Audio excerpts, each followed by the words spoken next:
புதுச்சேரி வானொலி நிலைய செய்திப் பிரிவு வழங்கும் செய்தி மலர்.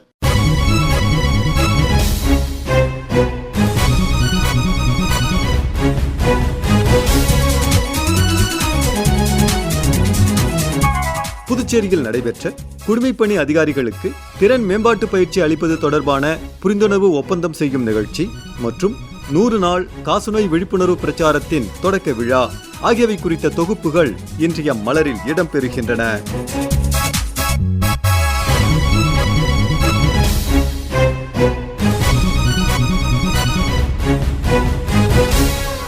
புதுச்சேரியில் குடிமைப்பணி அதிகாரிகளுக்கு திறன் மேம்பாட்டு பயிற்சி அளிப்பது தொடர்பாக மத்திய அரசின் கர்மயோகி பாரத் மற்றும் திறன் மேம்பாட்டு ஆணையத்துடன் புதுச்சேரி அரசு புரிந்துணர்வு ஒப்பந்தம் ஒன்றை செய்து கொண்டுள்ளது. இதற்கான நிகழ்ச்சி கடந்த 6ஆம் தேதி மரப்பாலம் அருகே உள்ள ஒரு தனியார் உணவகத்தில் நடைபெற்றது. புதுச்சேரி துணைநிலை ஆளுநர் திரு கைலாஷ்நாதன், முதலமைச்சர் திரு ரங்கசாமி ஆகியோர் முன்னிலையில் இப்புரிந்துணர்வு ஒப்பந்தம் கையெழுத்தானது. அதனைத் தொடர்ந்து குடிமைப்பணி அதிகாரிகளுக்கான பயிற்சி பட்டறை நடைபெற்றது. இப்பயிற்சி பட்டறையை துணைநிலை ஆளுநர் திரு கைலாஷ்நாதன் தொடக்கி வைத்து சிறப்புரையாற்றினார். அப்போது It's a privilege to stand today as we mark a significant milestone in the journey of transforming the civil service landscape through the iGOD Karma Yogi platform. I extend my heartfelt greetings to each one of you as we come together to celebrate the remarkable progress we have made in empowering our government officials with knowledge, skill that will propel our nation forward.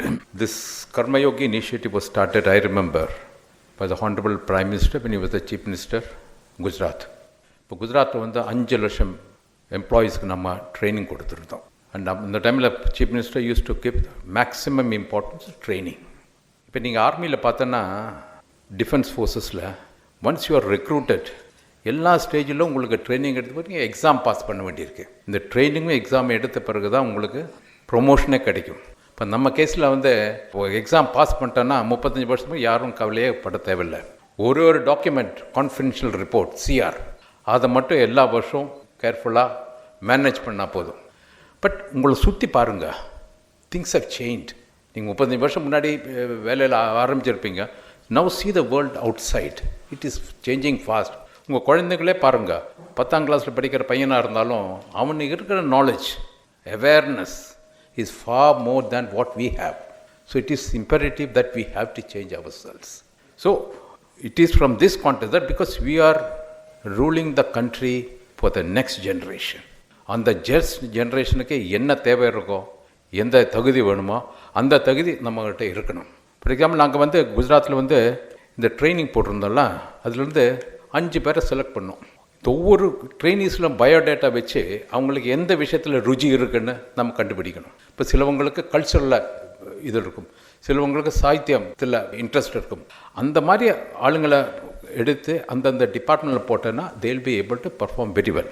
For example, சின்ன example சொல்கிறேன், இந்த budget ஸ்பீச்னா it is not an ordinary work. Because it is done by the finance department. Budget material இருக்கும், budget speech பண்ணுறதுன்னு it's separate art.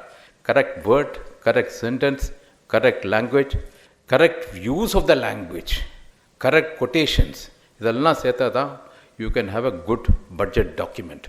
எனக்கு இப்போ ஞாபகம் இருக்குது, மோடி சார் சீஃப் மினிஸ்டர் இருக்கிற டைமில் first 3 pages of the budget document அவரே டிக்டேட் பண்ணுவார். It will take 3 hours.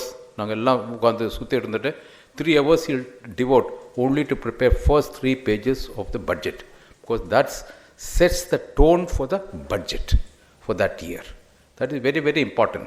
இந்த ட்ரைனிங்னால ஒவ்வொரு எம்ப்ளாயோட திறமை என்ன இருக்கோ அதை நம்ம எப்படி எக்ஸ்ப்ளாய்ட் பண்ணிக்கலாம், அது எப்படி உபயோகத்தில் கொண்டு வரலாம், நாலேஜ் எப்படி அப்டேட் பண்ணிக்கலாம். This all very essential for the new age of administration.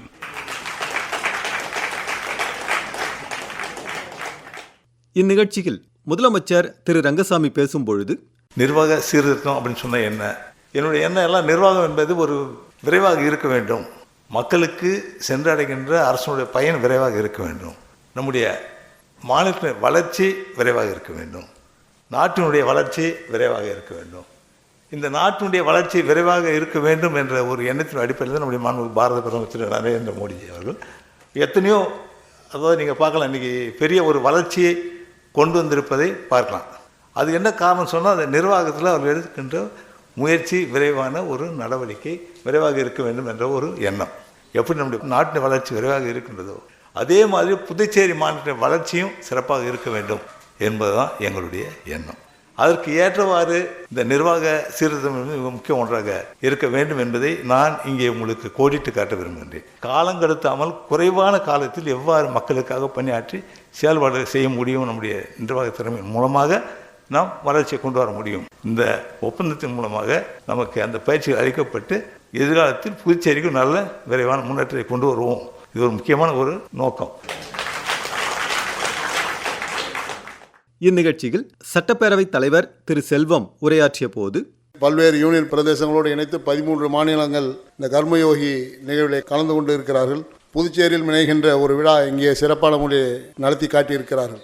ஏற்கனவே நம்ம அந்த ஃபைல் சிஸ்டம்லாம் வச்சுருக்கோம். புதுச்சேரியை பொறுத்த வரைக்கும் அந்த சிஸ்டமே எதுக்கு கொண்டு வராங்கன்னா, ஃபைல் போய் வரதுக்கு லேட்டாக கொண்டதுக்காக தான் அந்த ஃபைலிங் சிஸ்டமே கொண்டு வந்தாங்க.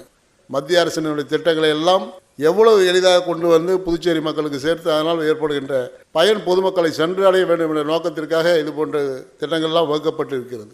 அதையெல்லாம் பெற்று புதுச்சேரி மாநில மக்களுக்கு அதை கொண்டு செல்ல வேண்டிய கடமை நம்முடைய அதிகாரிகள் வகிக்கிறது. அதற்கான ஒரு பயிற்சி, அது போன்ற பயிற்சி தான் இந்த பயிற்சியானது. இந்த பயிற்சியில் பங்கெடுத்துக்கின்ற அத்தனை அதிகாரிகளும் இதை பயன்படுத்தி கொண்டு புதுவை மாநில வளர்ச்சிக்கு உறுதுணையாக இருக்க வேண்டும் என்ற வேண்டுகோளையும் இங்கே உங்களிடத்தில் வைக்கின்றேன். மேலும் இந்நிகழ்ச்சியில் சட்டமன்ற உறுப்பினர் திரு அசோக் பாபு, தலைமைச் செயலர் டாக்டர் சரத் சௌஹான், கர்மயோகி பாரத் மற்றும் திறன் மேம்பாட்டு ஆணையத்தின் தலைமை செயல் அதிகாரி திருமதி லலிதா லட்சுமி, அரசு செயலர்கள், பல்வேறு துறைகளைச் சேர்ந்த இயக்குநர்கள் உட்பட பலரும் கலந்து கொண்டனர். தேசிய காசநோய் ஒழிப்பு திட்டம் சார்பில் புதுச்சேரியில் 100 நாள் காசநோய் விழிப்புணர்வு பிரச்சாரம் மேற்கொள்ளப்பட உள்ளது. இதற்கான தொடக்க விழா நேற்று நடைபெற்றது. கோரிமேட்டில் உள்ள அரசு ஆரம்ப சுகாதார நிலைய வளாகத்தில் நடைபெற்ற இவ்விழாவில் முதலமைச்சர் திரு ரங்கசாமி கலந்து கொண்டு 100 நாள் காசநோய் விழிப்புணர்வு பிரச்சாரத்தை தொடக்கி வைத்தார். அப்போது சிறப்புரை ஆற்றிய அவர், இந்தியாவில் காசநோய் இல்லாத நிலையை உருவாக்க வேண்டும். அப்போ 2025 காசநோய் ஒழிக்கணும்னு சொன்னா அது சம்பந்தமான பிரச்சாரம் மிக அவசியம். காசநோய் ஒரு தொற்று நோய் தான், பரவக்கூடிய ஒரு தொற்று நோய். அது பரவுவதை தடுக்க வேண்டும். அப்போ வீட்டில் உங்களுக்கு யாராவது ஒரு காசநோய் வந்திருந்தா அவங்களுக்கு தடுப்பது அவசியம். கூட இருக்கிறவங்களுக்கு வராத அளவுக்கு தடுப்பூசி மூலமாக தடுக்க வேண்டியது மிக அவசியம். அது நம்ம என்ன செய்யணும், நம்முடைய துறை கூட ஒரு 3 மாதத்துக்கு அவங்களுக்கு தடுப்பூசி கொடுத்து தடுப்பு முறையில் அவங்களுக்கு காசு வராமல் பார்த்துருக்காங்க. சுகாதாரத்துறையானது வீடு வீடாக சென்று காசு இருக்குதா அப்படின்னு பார்க்கணும். இருந்தாலும் அந்த வீட்டில் உள்ளவங்களுக்கு எல்லாம் தடுப்பு மருந்து கொடுத்து வராமல் தடுக்கணும். இது மாதிரி அந்த தடுப்பு முறை மிக அவசியமானது. அது முக்கியமானது. மாத்திரை சாப்பிடும்போது சாப்பாடு ஊட்டச்சத்து மிக அவசியமான ஒன்று. அந்த ஊட்டச்சத்து நம்ம கொடுக்குறோம், இப்போ கொடுக்குறோம். நம்ம அந்த இருக்கவங்களுக்கு, அந்த காசு உள்ளவங்களுக்கு மாதம் 1000 ரூபா அந்த சாப்பாடு கொடுக்குறோம். அதே சமயத்தில் தன்னாளர்கள் அந்த இதெல்லாம் இயக்கங்கள்லாம் இருக்குது, அவங்களும் நிறைய வாங்கி கொடுக்குறாங்க. இந்தியாவில் பார்த்தீங்கன்னா ஆண்டுக்கு 28 லட்சம் இந்த காசு உள்ளவங்களுக்கு அந்த தகவல். நம்ம புதுச்சேரியில் ஆண்டுக்கு 1500 காசு நோய் இது கண்டுபிடிக்கிறது. 1500 வருது அப்படின்னு சொல்றாங்க. நம்ம மிக மிக குறைவுன்னு சொல்லலாம். அது கூட நம்ம இது கொடுத்துருக்காங்க, மத்திய அரசு அந்த சான்றிதழ் கொடுத்துருக்காங்க. ஆனா அதுவும் நமக்கு இல்லாமல் பார்க்கணும். இது ஒரு சின்ன மாநிலம், சிறிய மாநிலம். 14 லட்சம் பேர் குடும்ப சுகாதார குடும்பத்துறை மருத்துவத்துக்காக நிறைய செலவு செய்து நோய் இல்லாத நிலையை உருவாக்கிட்டே வரணும். நிறைய நோய் அதெல்லாம் குறைவா இருக்கணும் அப்படின்றது மிக அக்கறை எடுத்துக்கொண்டு வருகிறது. அப்போ இந்த 1500 பேர் நமக்கு ஆண்டுக்கு இருக்காங்க. 14 லட்சம் பேர் மக்கள் மிக குறைவா இருக்கலாம். இல்லாமலும் இருக்க வேண்டும். இதனை அறவே ஒழிக்க வேண்டும். மத்திய அரசுடைய எண்ணம் அறவே காசு நோய் இல்லாத நிலையை நாம் உருவாக்க வேண்டும். அதுக்கு என்னென்ன தடுப்போ அந்த தடுப்பு முறையை நாம் கையாள வேண்டும். புதுச்சேரி பொறுத்த வரைக்கும் கிராமத்திலிருந்து வருகின்ற அடிபட்டு வரவங்க போறவங்க நோயாளிகள் மிக அதிகம். எல்லாம் நகரத்தில் தான் அங்கதான் வராங்க. அரசு பொது மருத்துவமனைக்கு ஒரு அரசு பொது மருத்துவமனை புதுச்சேரியில் இருக்கிற மாதிரி எல்லா வசதிகளும் உள்ள மருத்துவமனையை தொடங்க வேண்டும் என்பது அரசுடைய எண்ணம். நான் போன சட்டமன்ற கூட்டத்தோடு சொல்லியிருக்கேன். அதுக்கு கரிக்கலாம்பக்கத்தில் அந்த இடத்துல நாம் தேர்ச்சி கரிக்கலாம்பக்கத்தில் அந்த அது ஒரு கமிட்டி கிராமத்தில் ஒரு சென்டர் மையமாக அந்த பகுதி இருக்கு. பாகூர்லேருந்து வரலாம், மடுகரை நெட்டப்பக்கம் மடுகரை கிட்ட வரலாம், வில்லூருக்கு வராம இந்த சார்ந்த பகுதியிலிருந்து வரவங்களாம் வரலாம். அதுக்காக அந்த கரிக்கலாம்பக்கம் மையத்தை நாம் தேர்வு செய்யணும். முதல்ல அதுக்கு 100 படுக்கைகள் கொண்ட பொது மருத்துவமனையாக அதை தொடங்க இருக்கிறோம். அது விரைவாக செயல்படுத்த வேண்டும், தொடங்க வேண்டும் என்ற அரசனுடைய எண்ணம். அதே புதுச்சேரி மட்டும் காரைக்கால் ஒரு புதிய அரசு மருத்துவமனை பெரிய அளவில் கட்டணம் இடம் தேர்வு செய்திருக்கோம், அதையும் தொடங்க இருக்கும். இப்படி ஒவ்வொரு வகையான எல்லா பகுதிகளிலும் மருத்துவ வசதி சிறப்பாக இருக்க வேண்டும் என்பது அரசனுடைய ஒரு எண்ணம், நோக்கம், மிக முக்கியமான ஒரு நோக்கம். மருத்துவ அதிகாரிகள் தேவையான மருத்துவ அதிகாரி நியமிக்கப்பட வேண்டும் என்ற இப்படி பொதுவாக புதுச்சேரி மாநிலத்தில் சுகாதார வசதியை, மருத்துவ வசதியை நாம் வெகுவாக கொடுத்து அதிகமான மருத்துவ வசதியை நம்ம மக்களுக்கு கொடுத்து இது போன்ற தொடர் நோய்கள், தொற்று நோய்கள் இவற்றையெல்லாம் குறைக்க வேண்டும் என்பது நம்முடைய எண்ணம். நோயாளியுடைய எண்ணம் குறைந்தாலே நம்முடைய மாநிலம் நன்றாக இருக்குன்னு சொல்லுவோம். இப்போ நோய் தடுப்பு என்னங்கிறது அந்த வழிமுறை நாம் கடைபிடிக்க வேண்டும், நம்முடைய பகுதியாக சுகாதாரமாக வைத்திருக்க வேண்டும்.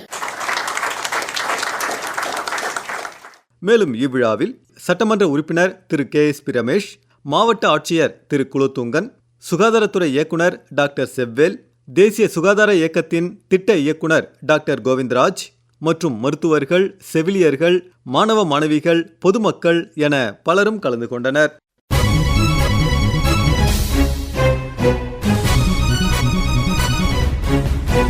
நேயர்கள் இதுவரை கேட்டது செய்தி மலர். நிகழ்ச்சி அமைப்பு விபின் எஸ் நாத் அவர்கள். அமைப்பில் உதவி பி இளஞ்செழியன். படைப்பு புதுச்சேரி வானொலி நிலைய மண்டல செய்திப் பிரிவு.